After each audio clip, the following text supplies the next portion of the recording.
오늘은 다시 또 계속 이어서 하도록 하지요. 신문 기사만 갖고도 수업이 지금 구성이 되는가, 신문 기사 등을 갖고도.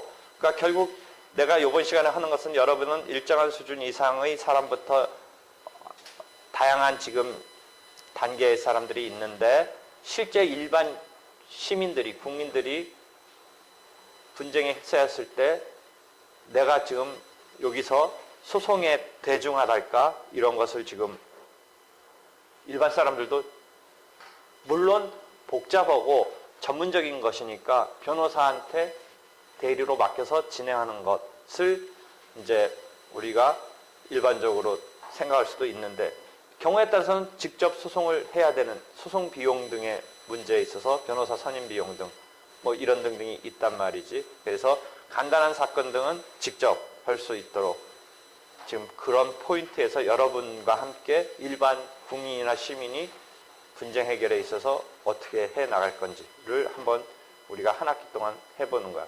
그러니까 여러분은 이미 법률 용어 지식은 어느 정도 있단 말이야. 그럼 법률 용어 지식도 없는 일반 사람들은 이런 이제 인터넷이 발달해가지고 정보가 널리 공유될 수 있는 상황에서 직접 한번 검색을 해가면서 한다. 이런 과정을 하는 거야. 그러니까 내가 지금 이 대학교 교수로 있으면서는 결국은 로스쿨 체제로 바뀌기 때문에 변호사를 양성하는 것을 이제 내가 교수로서의 임무로서 교육과 연구 이런 것을 하는데, 한편 나는 또 각도를 달리해서 변호사를 교육해서 양성하는 거 말고 실제 일반 국민이 분쟁에 쌓였을 때 직접 할 수 있는 거. 그러니까 소송의 대중화, 그 다음에 소송의 전자화, 전자소송 때문에 더더욱 본인이 소송을 할 수 있는 이런 여건이 만들어져 있는 거야. 그런 것에 내가 이제 기획을 한 거야. 그래서 한편으로는 전자화, 한편으로는 대중화 하는 거야. 그래서 전자책 같은 거, 그 다음에 전자소송, 뭐 이런 거. 오늘도 조금 나올 거지만 독촉 절차 자체가 이제 온라인으로 전자독촉이라고 해서 할 수 있기 때문에 그 점에 대해서도 한번 같이 보도록 할 거야.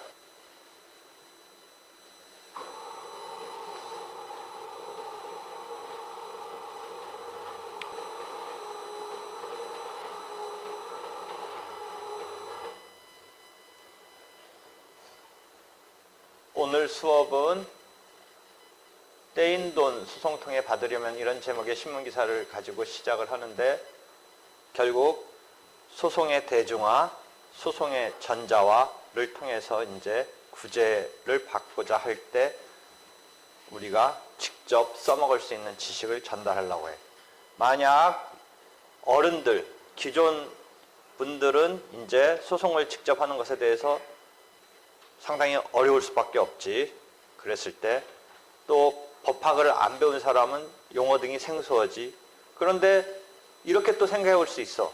여러분 부모님 세대 어른들이 대학교 보내놨으니까 여러분은 이 정보에 있어서 온라인으로 여러 가지 접할 수 있고, 더더욱 여러분은 또 혹시 법대를 다녔으니까 더 전문 용어도 알고, 그러면 꼭 그런 분쟁에 휩싸인 어른들이 본인이 직접 그 어려운 소송을 함에 있어서 떠올리는 것은 변호사를 선임해서 소송을 진행해야 되는데 이 변호사 보수가 문제다. 뭐 이런 생각을 하는 거야. 그래서 변호사의 선임에 있어서 곤혹스러운 경제적 곤혹스러움 때문에 소송 구조 제도라는 게 있어. 물론 경제적으로 어느 정도 약자이기 때문에 수입 등에 있어서 약자이기 때문에 구조를 해주는 거고, 어느 정도 경제적 자력이 있으면 스스로 비용으로 선임을 해야겠지. 한편 법적 도움을 받고 싶은데 직접 소송 수행함에 있어서는 상당히 전문적이고 내용적으로 어렵지. 그런데 여러분 대학 교육을 대학교에 보내놨으니까 어떤 게 하나 있을 수 있냐면, 변호사 아니더라도 대리인으로 내세울 수가 있어. 변호사 대리의 원칙이라는 민사소송법의 기본 원칙에 대한 예외로 일정한 사건에서는 변호사 자격자가 아니더라도 대리인으로 내세울 수 있어. 예컨대 지금 이야기를 전개시켜 나간다면 부모님 입장에서 아들, 딸 대학교 보내놨으니까 아들, 딸을 소송에 있어서 대리인으로 예외적으로 내세울 수가 있어. 여러분이 물론 변호사 자격이 있으면 뭐 그런 말 할 필요가 없겠지만 설사 변호사 자격이 없더라도 이 갖고 있는 법적 지식으로서 또는 대학교 다닐 정도의 지식과 이런 컴퓨터, IT 이런 온라인에 능숙한 정보 검색 등에 의해서 직접 부모님을 위해서 대리인으로 나설 수 있는 일정한 사건의 범위가 있어. 소액 사건이라고 해서 저번 때 얘기했던 2천만 원 넘지 않는 사건에서는 법원의 허가조차 받지 않고 가족 관계에 증명을 해서 기존의 호적에 해당하는 가족관계 등록 증명을 해서 아들 부모지간임을 나타내서 그 사건에 법원에 제출하면 재판부에 제출하면 허가조차 요하지 않고 이제 여러분이 대리행위를 할 수가 있는 거야. 그래서 민사소송법에 있어서는 원칙이 변호사 대리의 원칙이야. 87조에 변호사 대리의 원칙인데 변호사 자격자가 아니면 안 된다 라는 원칙인데 그거의 예외가 지금 하나 소액 사건, 그 다음에 단독 사건이라고 하는 소가 소송 목적의 값 1억 원을 넘지 않는 경우, 요거는 2천만 원을 넘지 않는 경우에 있어서는 부모 자식간이랄까 형제지간에서 대리로 나서서 할 수 있어. 요거는 허가조차 필요하지 않고 요 경우는 허가가 있어야 돼. 뭐 허가 안 해줄 이유는 없겠지. 부모지간의 경우에 있어서 굳이 안 해줄 리는 없겠지. 그러니까 지금 내가 말하는 소송의 대중화 중에 하나는 소송 구조제도를 이용한다든지 하는 상황도 있을 수는 있고 설사 그렇지 않더라도 여러분이 대학교를 다니면서 갖고 있는 어떤 IT적인 지식과 법적 지식과 등등에 있어서 부모님을 대리해 줄 수 있는 이런 사건의 범위에 있어서 할 수 있기 때문에 본인이 분쟁 해결함에 있어서 그 어른들이 직접 한다라는 개념에 있어서 굳이 변호사를 선임하지 않더라도 이제 직접 분쟁을 해결하는 루트를 우리가 지금 생각해 보는 거야. 그래서 여러분이 지금 배우고 있는 것이 부모님이나 형제들을 위해서도 쓰일 수도 있다라는 것을 이해해요. 물론 합의 사건이라고 해서 소송 목적의 값이 1억 원을 훌쩍 넘는 이런 사건은 사건의 어떤 경중이 단지 그 금액 청구의 많고 적음에 따라서 꼭 결정되는 건 아닐 거야. 사건이 어렵거나 이런 게. 그 다음에 또 본인의 입장에서는 단돈 100만 원 사건이라도 대단히 중요할 수가 있지. 그렇지만 소송 전체의 어떤 틀에서 일정한 액수를 기준으로 이 정도에서는 변호사 선임을 하지 않고 일정한 가족관계에 있어서 대리를 인정하고 있어. 또 다른 측면에서는 회사 관련해서는 회사가 소송에 이제 당사자가 돼야 되는데 그럼 회사의 소송에 있어서는 누가 당사자가 돼서 이제 실제 하냐면 회사가 당사자니까 그 회사의 대표이사가 해야 돼. 그럼 대표이사가 바쁘기도 하고 뭐 그 자잘한 어떤 실제 분쟁은 알 수도 없고 했을 때 누구에게 그 소송을 맡겨서 시킬 수 있는 대리를 예외를 인정하고 있냐면 그 실제 업무를 담당했던 직원에게 그 사건에 관해서 생긴 분쟁에 대해서 이 변호사 대리의 원칙의 예외를 인정하고 있어. 그러니까 여러분이 이제 일반 회사의 법무팀 같은 데나 뭐 총무팀 같은 데 속해 있다가 뭔가 외상대금 같은 것을 받아야 되는 상황이 됐을 때 외부의 변호사한테 이제 좀 문제가 엄청난 사건이라든지 중요한 거라면 맡길 수밖에 없겠지만 뭐 전형적인 이런 단순한 사건에 있어서는 직접 회사가 소송을 해야 되는 상황이 있는데